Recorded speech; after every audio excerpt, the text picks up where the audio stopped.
continuando en las charlas de Premios Luna, el único propósito nuestro es incentivar a los nuevos valores y a los artistas ya consagrados que interpreten que jurídicamente son muy valiosos. Los tiempos han cambiado, la estructura del negocio de la música tiene unos espectros, un universo para el cual muchos no están preparados. Vamos a hablar de un aspecto interesante que tiene que ver con el entretenimiento y el ambiente musical. Vamos a hablar de la música vallenata y hemos invitado a un experimentado hombre versátil, domina todos los ambientes, gracias a Dios, y todavía se conserva muy joven y le ha dado una vasta experiencia. Hablamos de la evolución del vallenato con el amigo Cristian Rodríguez. Bienvenido. Muchísimas gracias, don Ley. Encantado de estar contigo en esta tarde. Bueno, el vallenato ha tenido unas facetas que resultan interesantes para la historia, pero no para la finanza. Yo recuerdo, me contaba mi padre, que era admirador de Abel Antonio Villa y del viejo Emilianito, que estos artistas, grandes compositores, disfrutaban debajo de un palo de mango, en una parranda, en una fiesta, y de pronto no les importaba ni el dinero, ni siquiera las atenciones, sino que disfrutaban lo que hacían. Vamos a hablar de esa parte, Cristian, que tú tienes mucha historia para después entrar a la evolución. Hablemos de el vallenato en sus comienzos y cómo estas personas disfrutaban lo que hacían, pero llegaban a su casa sin dinero. Sí, eran momentos muy hermosos de la historia de la humanidad, de nuestra cultura, de nuestra idiosincrasia costeña, caribeña, podemos decirlo. Y el mundo es cambiante y por supuesto la música vallenata no ha estado lejos de ellos, no ha sido la excepción, que la evolución ha tocado todo el género musical desde sus inicios hasta la actualidad.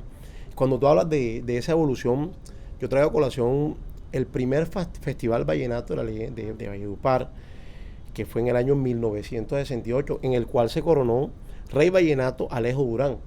Fue algo pues totalmente diferente a lo que vimos hoy por hoy, y traigo a colación esto porque me gustaría que nos traslademos en el tiempo todas esas imágenes que nosotros vemos a través de YouTube, a través de tantas plataformas que hoy por hoy contamos gracias a la tecnología, por supuesto, y encontramos ese momento tan hermoso que Alejo Durán se hacía Rey Vallenato por primera vez en el año 1968.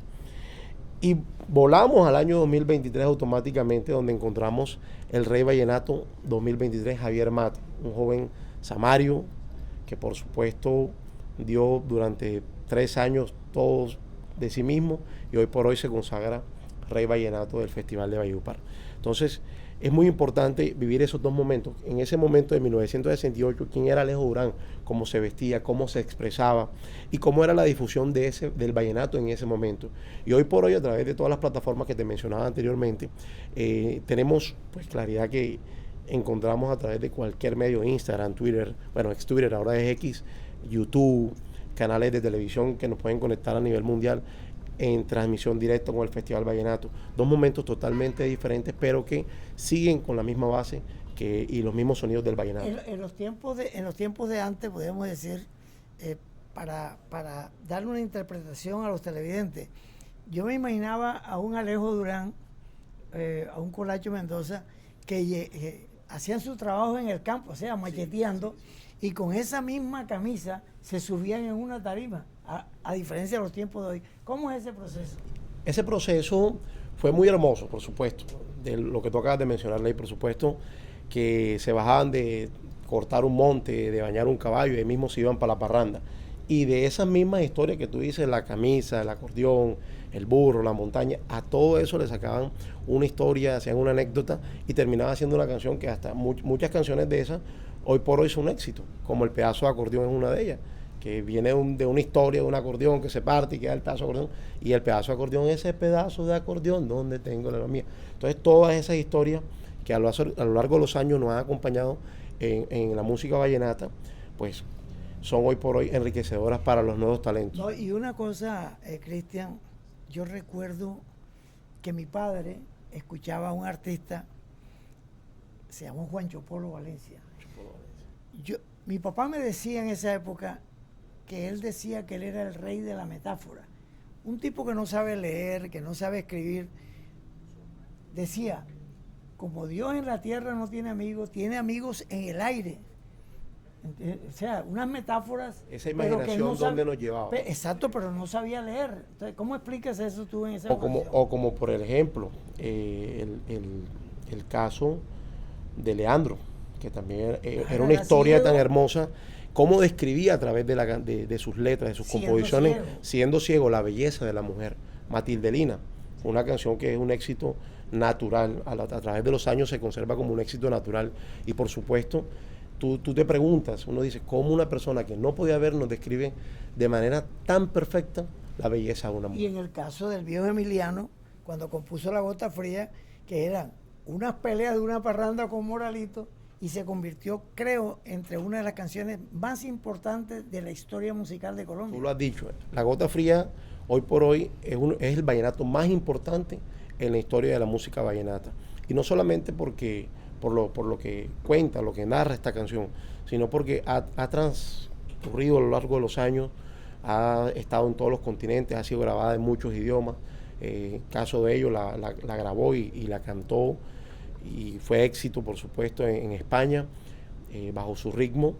El maestro Julio Iglesias también cantó esta canción, y muchos artistas más a nivel mundial han hecho parte de esto. Y por eso yo quiero hoy también tocarte unos puntos muy importantes acerca de eso. Tengo 4 ítems que me gustaría desarrollar a través de esta conferencia. Uno de ellos es la evolución de los sonidos musicales.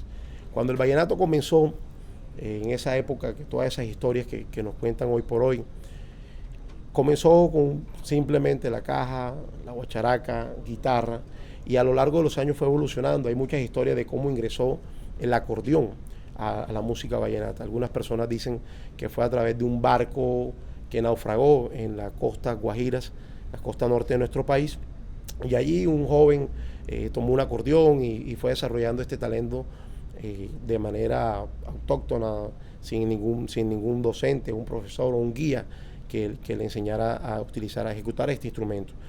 Otras personas dicen que en algún momento vinieron los alemanes, le enseñaron a nuestros indígenas de la Sierra Nevada, de la Guajira, a utilizar el acordeón, pero de alguna u otra manera el acordeón entró a ser parte de la música vallenata. Ahí fue desarrollándose y fueron ingresando, incorporándose otros instrumentos, como fue el bajo, la guitarra, la conga, el timbal, y poco a poco la música vallenata ha ido evolucionando, y hoy por hoy sigue evolucionando a través de los años. También podemos hablar del music marketing, cómo era en ese momento la comercialización de la música vallenata. Era una manera muy simple, pero a la vez muy hermosa, de que esas personas se trasladaban en sus burros, en los pocos vehículos que había en ese momento, en sus bestias, a hacer giras promocionales que poco a poco se iban dando a conocer en las regiones de nuestro Caribe, que es tan hermoso y tan grande, por supuesto. La escenografía, que ha tenido también una evolución, que tú lo hablabas ahorita con Jimmy Huelvas, la escenografía es muy importante. Los artistas vallenatos antes llegaban, pues tocaban, ellos mismos llevaban sus instrumentos, tú lo recuerdas, creo que muchas veces pudiste vivir eso, evidenciarlo tú. Y los escenarios que ellos mismos pues tenían en ese momento, hoy por hoy ya los artistas vallenatos se solicitan todos los efectos especiales, pantallas, criollé, Venturi y muchas cosas más que engrandecen, por supuesto, estos shows en vivo. Y por último, pero no menos importante, sus outfits, su manera de vestirse, como veías tú, por ejemplo, ahorita que hablamos del maestro Alejo Durán, que tú decías de que se salía de cortar un monte o andar en un burro y así iba a cantar. No, hoy por hoy los artistas van pues pulcros, bien vestidos, tratan de ir lo mejor vestido posible a sus eventos. Yo quería felicitarte públicamente, porque yo soy admirador de Poncho Zuleta. Yo recuerdo la etapa de los hermanos Zuleta, porque he sido admirador de ellos. Y desde que tú estás trabajando con Poncho Zuleta, yo le comento a mi esposa a manera jocosa, pero al mismo tiempo es serio. Y digo, imagínate, Poncho Zuleta, que iba en un bus, paraban en Ciénaga a comer frito, y ahora en una avioneta privada. ¿Cómo logras tú que los empresarios entiendan que hay que respetar al artista? Porque eso depende del manager, que es el que pone a cada uno en su sitio. ¿Cómo tuviste que hacer para lograr esa importancia que le da no solo a Poncho, sino que ya todos lo han copiado? Sí, yo creo que esto más que de estrategia, yo pienso que es la misma evolución que lleva la música vallenata. Es el artista cómo se ve él mismo y cómo se siente él mismo. Ahí uno juega un papel fundamental, por supuesto, como su manager, en brindarle una asesoría y decirle de qué manera puede verse mejor ante su público. Y hago un reconocimiento público, por supuesto, al maestro Poncho Zuleta, que es uno de los pocos artistas que ha evolucionado a lo largo de los años. Tú mismo lo has dicho, viajaba en bus. Él vivió todo ese proceso, viajar en bestia, viajar después en los buses esos de que se les entraba todo el polvo, les tocaba andar con, ellos mismos cuenta que andaban con unos trapos en la cara para que el polvo no les afectara al momento de cantar, después los termoquines, y así fueron poco a poco evolucionando. Hoy por hoy su evolución ha dado para que ande en sus vuelos privados, no solamente en Colombia, sino a nivel internacional. Hablando con Cristian Rodríguez, yo recuerdo una frase que me dijo Cheo Feliciano, que nunca lo olvido. Alguien trató de hablar con Cheo Feliciano por su cuenta, desconociendo al manager, que era Rafi Mercado. Entonces, cuando llegaron a ese punto, que se creyó muy influyente la persona, volándose la escuadra, literalmente hablando, Cheo Feliciano le dijo: yo tomo ron y canto. Los negocios los maneja Rafi Mercado. Y es lo Así mejor. es con Cristian Rodríguez. Muchas gracias. Con muchísimo gusto, gracias por la invitación. Aquí, Cristian, ha sido un placer tenerte en las charlas de Premios Luna.